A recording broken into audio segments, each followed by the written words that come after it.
Nationwide, there's been no shortage of empty supermarket shelves, but that doesn't seem to be the case for Ron's Supermarket in Pittsburgh.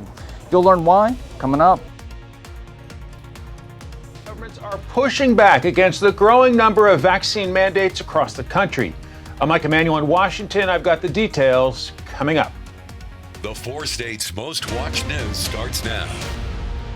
Across the country, supply chain issues have resulted in product shortages and empty store shelves. But many popular 4-state grocery stores say they've managed to avoid the mess.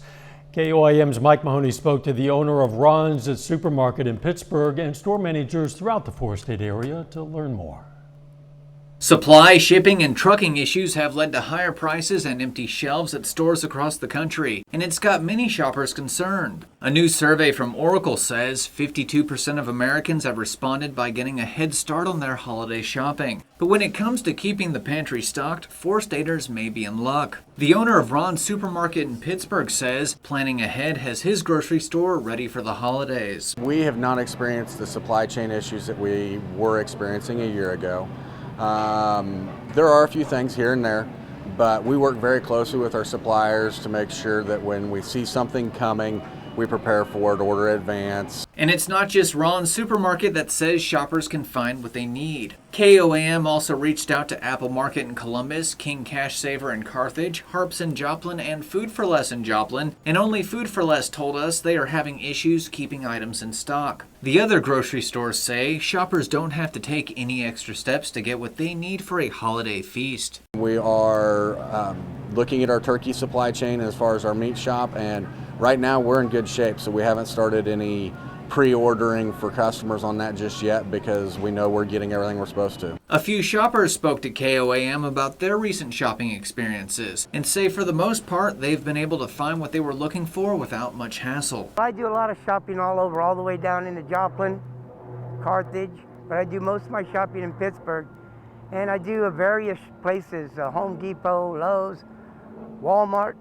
I haven't encountered any problems whatsoever. In Pittsburgh, Mike Mahoney, KOAM News.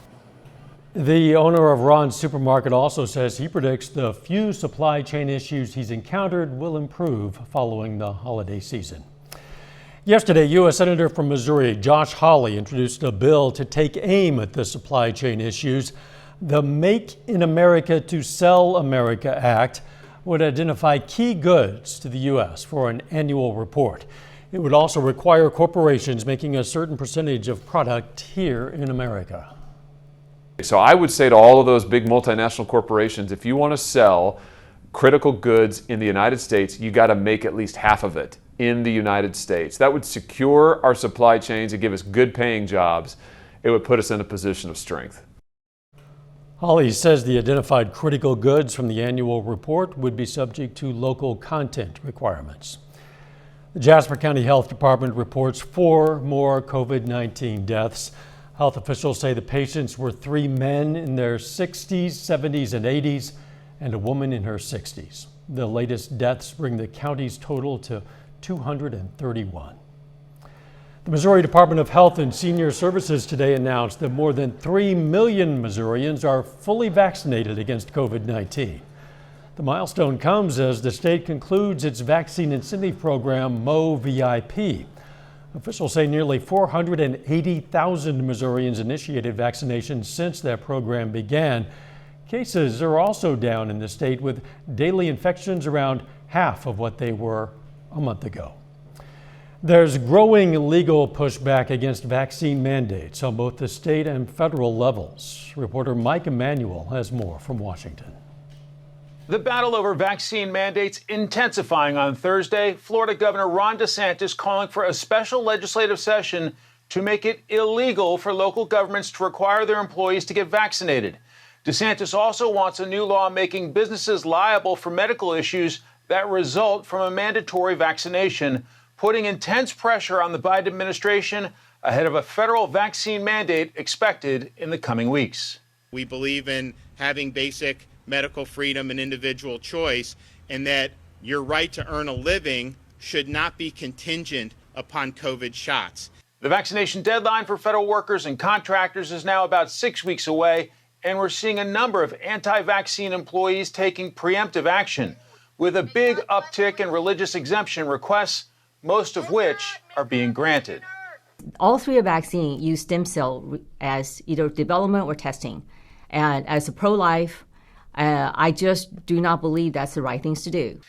There's also some pushback on the White House plan to roll out vaccines for 5 to 11-year-olds. Some parents claim it's too soon, but doctors say the process has been driven by science and geared toward risk versus reward in that age group. We're going to see, is there a clear delineage of clear benefit of the vaccine from risk? And if they can prove that, then sure, anyone who wants the option to vaccinate their children should be able to. A CDC panel is also meeting this week to discuss the FDA's recommendation to authorize boosters from Moderna and Johnson & Johnson. In Washington, Mike Emanuel, Fox News.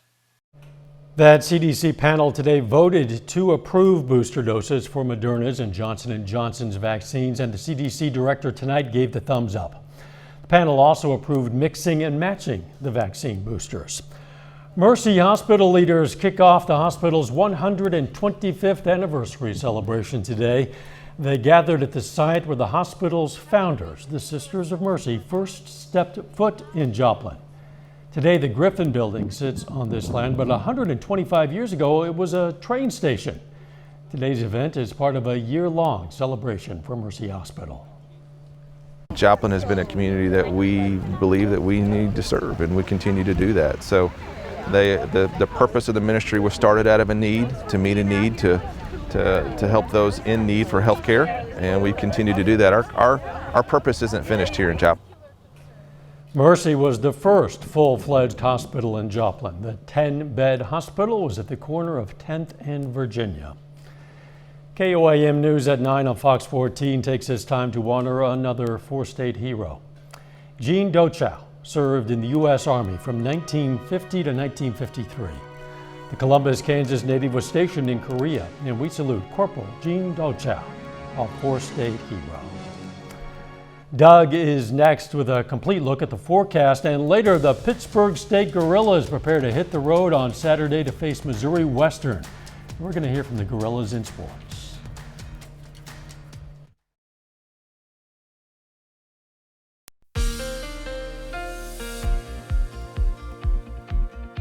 Well, it turned out to be a nice Thursday for us today. Temperatures great, quite a bit cooler than what we saw yesterday, as we did go into lower 60s for highs, a little bit actually below our normal high for this time of the year, but still turned out to be a fantastic day. Great time lapse, Indigo Sky Casino and Resort. You can see a little bit of fog during the morning hours, and then of course it burnt off and turned out to be a pretty nice day, mostly sunny skies. As we go down the road, fantastic Friday. We're going to warm up back into the 70s. Storms tomorrow night into Saturday morning. More storms Sunday. Some of those could be strong to severe. Of course, you can get my long-range forecast on my month-long blog. That is KOAMnewsnow.com. Look at our temps. Kind of cool. Upper 40s to near 50 degrees.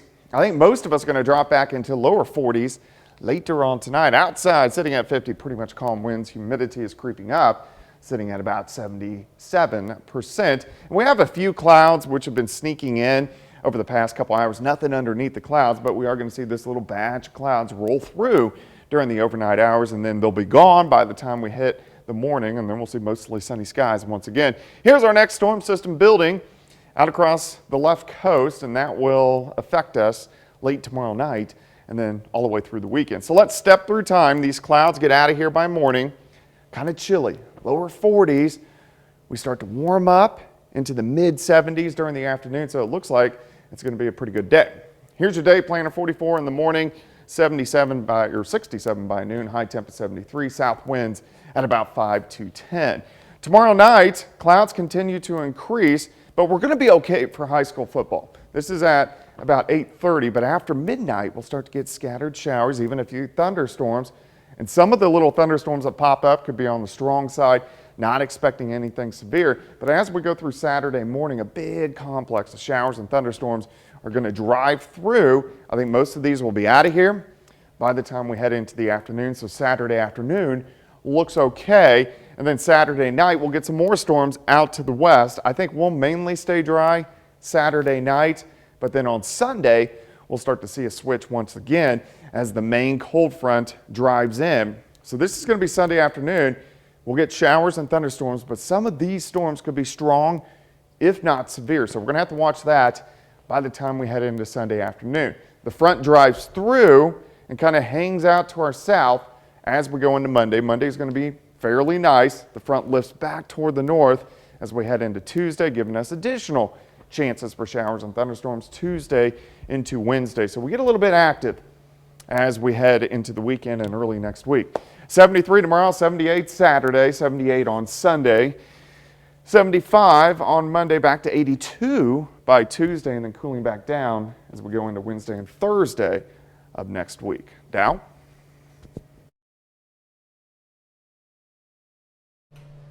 Doug, thanks. Folks today gathered in Joplin for Third Thursday. The event featured local artisans, live music, entertainment, and food along Joplin's downtown. Happens every month starting in March, but it ends today for the year. Of course, the free event will start up again next year. Coming up, the latest step in the January 6th Capitol riot investigation. The House deciding whether or not to hold Steve Bannon in contempt of Congress. I'm Lauren Blanchard in Washington, plus what the Justice Department could do next, coming up.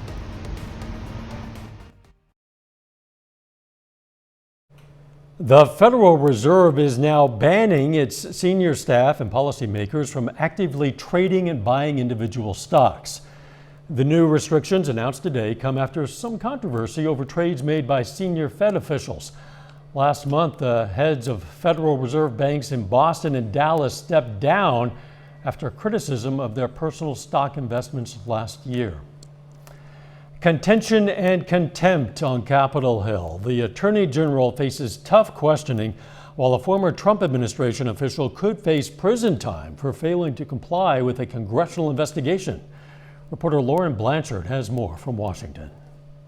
The resolution is adopted. The House voting whether or not to hold longtime ally of former President Trump, Steve Bannon, in contempt of Congress. He failed to comply with a congressional subpoena. Refusing a subpoena is an obstructing justice. A committee is looking into the January 6th attack on the Capitol and wants what Bannon knew. We believe Mr. Bannon has information valuable to our probe. He must have been aware of and may well have been involved in the planning of everything that played out on that day. Why is the Select Committee interested in Steve Bannon? It's simple.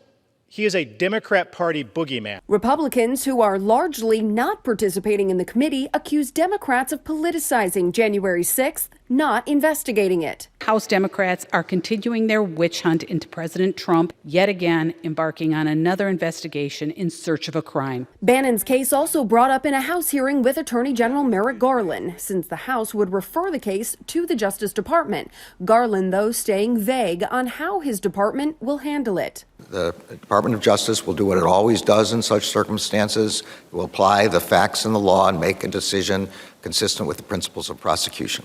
With contempt, the Justice Department will decide whether or not to prosecute. Democrats hope they will, since it will set precedent for those who defy Congress.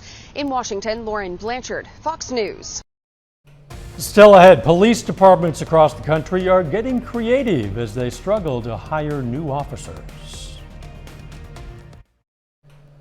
Police departments across the country are struggling to hire new officers, and that's now forcing some cities to get creative. Reporter Stephanie Bennett has that story from Phoenix. The Phoenix Police Department is working nonstop to hire experienced cops and new recruits. It's raising annual salaries to up to $87,000 and offering hiring bonuses.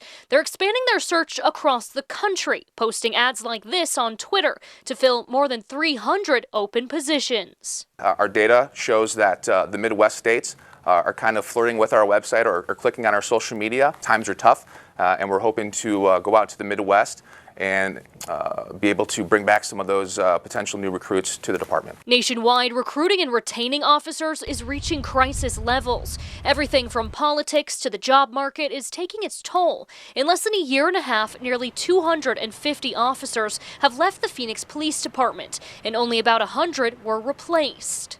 I think there's several reasons why. I think it starts with the pandemic that started in March of 20, the social injustice movement. The private sector has had competitive salary and benefits. along with just a lack of disinterest in law enforcement right now. In Washington, the Seattle Police Department is dealing with all those issues too, as it's trying to fill more than 200 vacancies. But the new vaccine mandate is also adding to the problem. Vaccine verification forms had to be in by midnight on Monday. 93 are sworn officers who are seeking an exemption to the vaccine mandate. But in Florida, the Orlando Police Department is only looking to fill 42 positions. They say trying to find qualified workers is a bit more challenging, but overall, they're doing okay. We're still receiving anywhere from 4,000 to 5,000 applications per year. Our pay is very competitive here in the city of Orlando. The state of Florida is very affordable. I think we are very fortunate to be in the situation that we're in. In November, the Phoenix Police Department will head to Ohio to recruit, and if the event is successful, they could expand to other states. In Phoenix, Stephanie Bennett, Fox News. Coming up, a new study shows dogs can also develop a common human disorder. We're going to learn the role humans play in that development next. If you find your canine best friend is acting too hyper, well, it might be something more than just a case of the zoomies. A study in Finland found that dogs can develop ADHD, just like humans can. Researchers at the University of Helsinki examined more than 11,000 dogs in an extensive survey. They found that puppies and male dogs are more prone to ADHD-like behavior. Researchers found that owner behavior, as well as the dog's age, gender, and breed, all play a role in whether they develop that condition. 30 more minutes of news, weather, and sports coming your way. Missouri officially has a bear hunting season. I'm Bronte Sorotsky with how this new hunting season could affect state wildlife and how it works. See those gas prices up there? Bad news is it's not getting better anytime soon. I'm Jeff Flock in suburban Philadelphia. Full reports coming up. Missouri hunters now have a new option when it comes to the types of animals they can hunt. This week marks the beginning of the state's first official black bear hunting season. KOIM's Bronte Sorotsky spoke with the State Conservation Department, who explains why the hunting season was created and how area hunters can get involved. Missouri hunters can officially add a new animal to their roster with the start of a new black bear hunting season in the Show Me State. This is the first ever black bear season in Missouri. Anytime you can participate in the first ever of something, it's kind of a special deal. The reasoning behind the new hunting season's creation has to do with Missouri's growing bear population. Missouri's bear population is growing at a rate of 9% a year. That's a very good growth rate for a bear population. And the new season, to manage the growing amount of Missouri bears, is still heavily regulated, just like any other hunting season. Don't just go out in the woods and think, I'm going to shoot a bear today. Hunting bears in Missouri isn't an easy thing to do. First of all, there are only 800 throughout the entire state, and finding them isn't that simple. We hear stories of bears getting in barns, bears, getting on the edge of cities. When you're hunting for them, they disappear. But before any of the 400 hunters that were drawn in the state's raffle can go out and start looking for bears, they need to do some homework, like buying a permit and attending an orientation. Mostly because Missouri hunters have never had an opportunity like this before. We just wanted to make sure they had all the information, not only on where the bears are at, but what they're, how they can process a bear, some of the uses for bear meat, things like that. Now, Missouri hunters will have this bear hunting opportunity for years to come. In Joplin, Bronte Sorotsky, KUAM News. This year's hunting season will run for 10 days or until the state's bear quota is reached. Area students explore life in the 1800s in historic Cato, Kansas. The 1869 Cato Schoolhouse is once again hosting Cato Days, which continues into Saturday. Today, students got a look at Civil War weapons, blacksmithing, and how farm-to-table worked way back then. Organizers also had an Osage tribe teepee set up along with items tribal members would have used. They get to hear musical presentations. They get some good ham and beans, which is home cooked by our cowboy chef, and it's delicious. And then the hayrack ride is just the culminating activity. Pumpkin that have been Sounds sliced like fun. and On dried. Saturday, you can take part in that ham and bean feed at noon, a wagon ride, and more. Head to KOAMnewsnow.com/events for more information. Volunteers helped put together a new play set for a local 4-year-old fighting cancer. Volunteers started construction at 9 this morning, and a few hours later, they revealed the new set to Gabe Garrison and his family. The 4-year-old Carl Junction child is fighting leukemia, and today he's a pretty happy kid.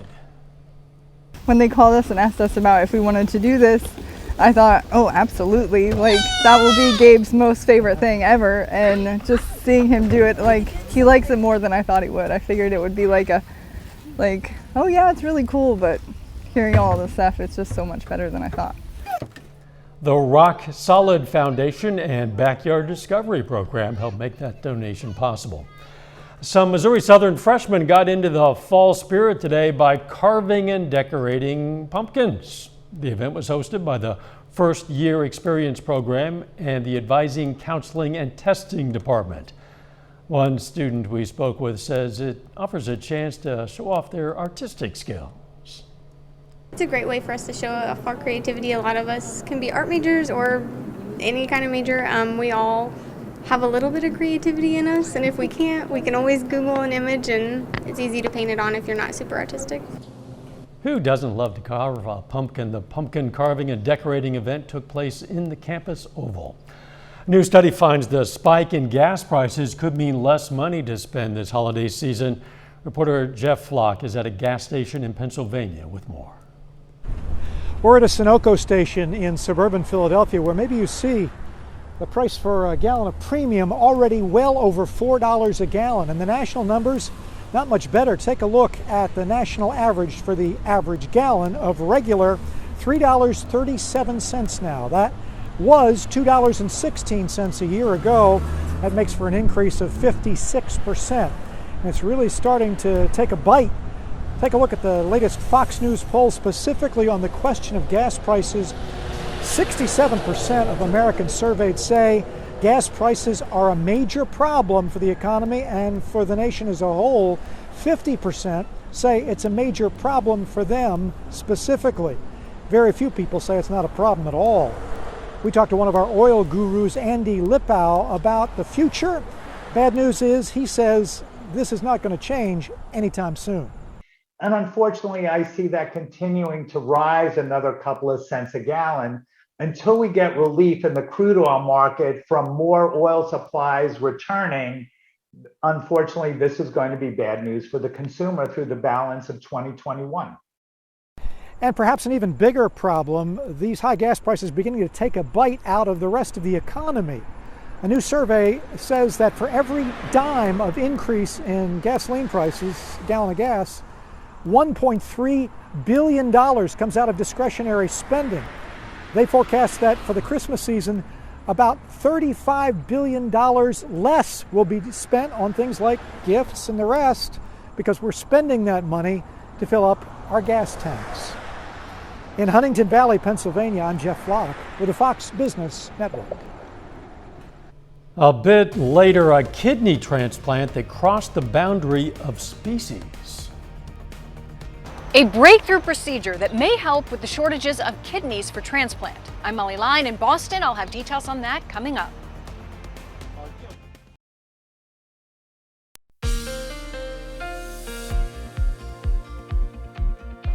Well, it turned out to be a nice Thursday for us today. Temperatures great, quite a bit cooler than what we saw yesterday as we did go into lower 60s for highs, a little bit actually below our normal high for this time of the year, but still turned out to be a fantastic day. Great time lapse, Indigo Sky Casino and Resort. You can see a little bit of fog during the morning hours, and then of course it burnt off and turned out to be a pretty nice day, mostly sunny skies. As we go down the road, fantastic Friday. We're going to warm up back into the 70s. Storms tomorrow night into Saturday morning. More storms Sunday. Some of those could be strong to severe. Of course, you can get my long range forecast on my month-long blog. That is KOAMnewsnow.com. Look at our temps, kind of cool. Upper 40s to near 50 degrees. I think most of us are going to drop back into lower 40s later on tonight. Outside, sitting at 50, pretty much calm winds. Humidity is creeping up, sitting at about 77%. And we have a few clouds which have been sneaking in over the past couple hours. Nothing underneath the clouds, but we are going to see this little batch of clouds roll through during the overnight hours, and then they'll be gone by the time we hit the morning, and then we'll see mostly sunny skies once again. Here's our next storm system building out across the left coast, and that will affect us late tomorrow night and then all the way through the weekend. So let's step through time. These clouds get out of here by morning. Kind of chilly, lower 40s. We start to warm up into the mid 70s during the afternoon, so it looks like it's going to be a pretty good day. Here's your day planner: 44 in the morning, 67 or 67 by noon, high temp at 73, south winds at about 5 to 10.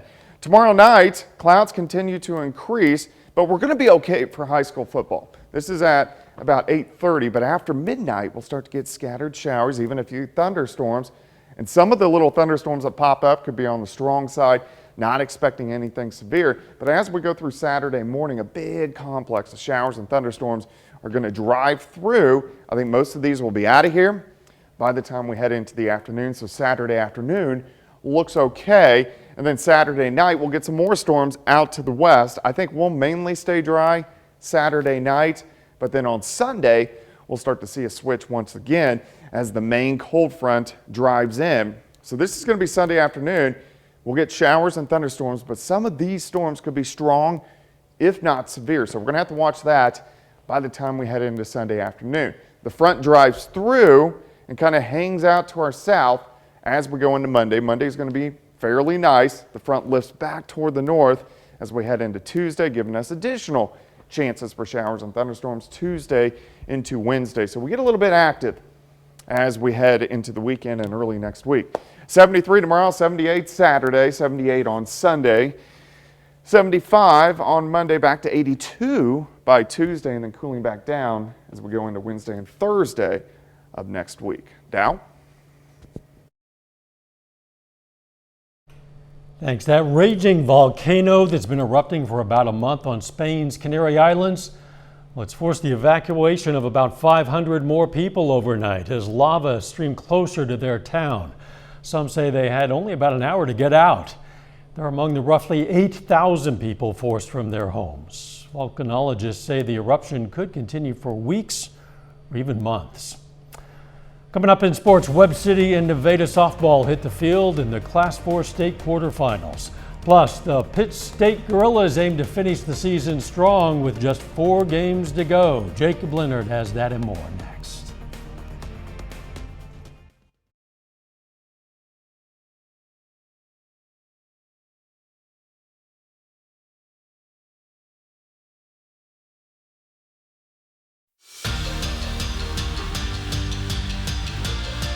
Well, we have some Thursday night high school football action tonight in southeast Kansas. The Columbus Titans host a district matchup against the Caney Valley Bullpups this evening in the final game of the regular season. Now, both teams enter the night 2-2 in district play. Columbus trying to avoid a 3-game losing streak. Now, first drive for Caney off the fake. Gotta know better than to turn back into that guy. Cody Schock there for the big sack. Now, offensively, not a lot going for Columbus in the first half. Here, Gabe Martin gets loose. This will be a 40-yard gain for Martin. Titans, though, not able to score in the first half. They're down 8-0 at the break. A second half, offense gets going on their first drive. Brett Hamilton fires down the middle to a wide-open Cole Minor. He's in for the Titans' first touchdown of the game. Going for the 2-point conversion, Hamilton keeps it. Just like that, it's 8-8. Columbus with the ball back now. Hamilton throwing again. Double coverage, and it doesn't matter. Minor comes down with it. Columbus outscores Caney 30-0 in the second half. Titans beat the Bullpups tonight 30-8. The Pittsburgh State Gorillas are 5-2 heading into the final month of the regular season. This weekend, the Gorillas hit the road against Missouri Western in Week 8. Now, with just 4 games to go, Pitt State is hoping to finish the season strong and at least give themselves a shot to keep playing in late November. The Pittsburgh State Gorillas know where they stand through 7 weeks of the MIAA season. We're in a position where we're still playing meaningful games here throughout the stretch of the season, and that's a good place to be. Certainly could be 2 games better, and You know, you always can look back on those things and dwell on that, but we have to continue to move forward and continue to get better. We go out and we prepare every week to win every game, and so that hasn't changed. And you know, we've ran into a lot of adversity, which isn't anything unlike what we deal with every year, and I think we've done a great job of handling that. Pitt State is 5-2 heading into the weekend. They sit in third place in the MIAA with just 4 games left. Each game as important as the next. It'll be a grind here, one in which we'll take 1 week at a time. Coach Wright does a great job of making sure we take every week one at a time and game by game and make sure we're focused on who we're playing that week. For us to pass the test that we're looking to pass, we got to make it through this and be playing our best football. It starts with a road trip to Missouri Western on Saturday. They are an exceptional football team. Continue to watch the film all week long and see all the good things that they do in all 3 phases. They got guys that play really hard, and you can tell that their schemes are really well put together. They're very athletic. Been really impressed with you know, Coach Williamson and his staff and how they've recruited over the last couple of years and the caliber of player that they bring in there. The Pitt State's game at Missouri Western kicks off at 4 p.m. Saturday in St. Joe. Now, the Kansas City Chiefs will also be on the road this weekend, taking on the Tennessee Titans. Now, Kansas City has made it back to 500, sitting at 3-3 after last week's blowout win over Washington. Now, we kind of already know this, but the Chiefs' offense has been special once again this season. They're one of just 3 teams averaging more than 300 total yards per week, and they're far and away the best team in the league on third down, converting 60% of their third down tries. The coaches do a great job of kind of telling us what to expect on third downs. And I think guys, at the end of the day, guys get open. I threw a couple short passes the other day, like with Jarrett McKinnon, and he freaking breaks 5 tackles to get a first down. Guys get vertical. They know where the sticks are. And I think having good first and second down as well and keeping us in those third and short situations helps out that a lot as well. Tonight is quarterfinal night in the Missouri Class 4 state softball bracket. We have 2 local teams still alive in Class 4 in Webb City and Nevada. Now we'll start with Nevada. The Tigers hosting Platte County, looking to move on to the Final Four. Now, Pirates with an early 2-0 lead. Mackenzie Shields adds to that in the first. Hits a bomb with runners on. That makes it 5-0. Same score in the fourth. This ball looks like it's getting out, but Skylar Burns makes the play at the fence to rob the home run. The Pirates still managed to put up a big inning, though. Corey Church right up the middle. 2 score on that, pushing the lead to 8. Platte County wins 10-0. But Nevada, great season. They finished 20-11 overall. We saw early in the season the potential this group had, the talent, and so then it was just a matter of putting everything together. Obviously, winning a district championship is a major thing that we'll look back on the season and remember fondly. Winning 20 games, playing a tough schedule, something very proud of. And just the growth that some of our younger players made throughout the course of this season and the leadership that our upperclassmen provided are all things that really helped us accomplish what we did and win 20 games. As for the Webb City Cardinals, they're on the road in the state quarterfinals tonight, taking on the Rolla Bulldogs. This one, just a great game, but Webb City falls 10-9 in extra innings. The Cardinals finished the season with a 17-13 overall record. And that's a look at sports. We're back with more news after this.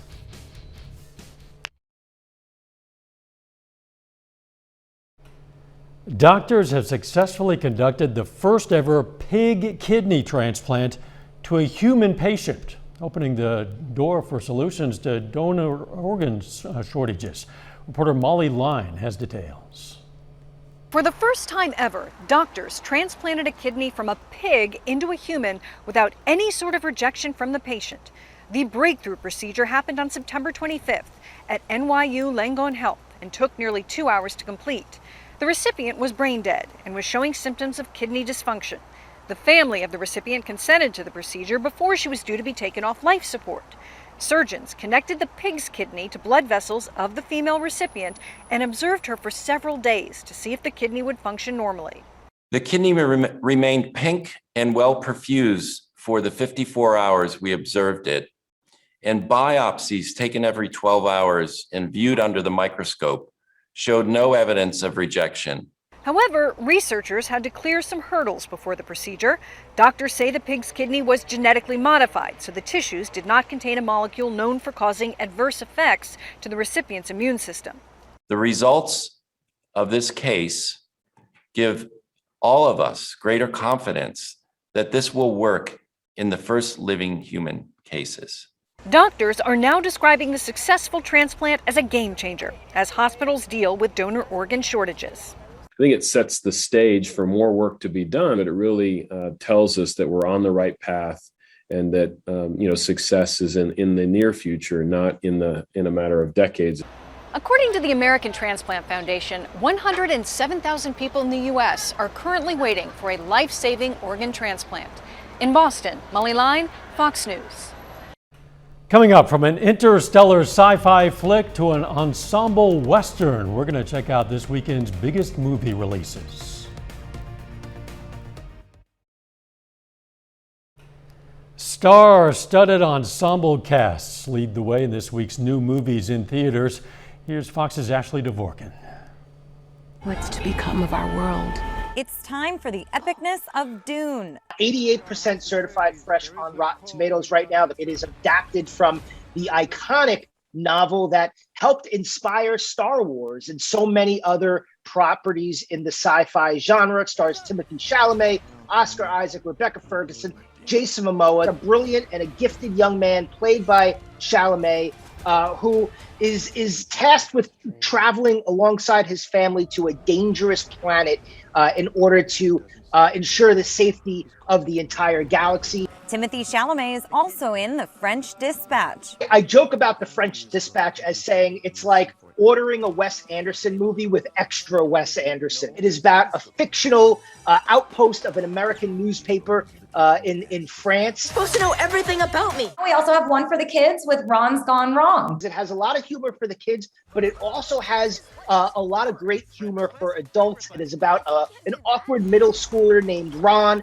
who befriends this walking, talking, digitally connected device. There's ensemble western The Harder They Fall. An outlaw that's played by Jonathan Majors, who is a huge rising star right now. He learns that his enemy, his greatest enemy, Rufus Black Buck, is getting out of prison and he wants to go exact revenge. And Jonathan Majors going against Idris Elba, and the crews are made up of just who's who of talent right now. Zazie Beetz. You have Regina King in this. You have Lakeith Stanfield.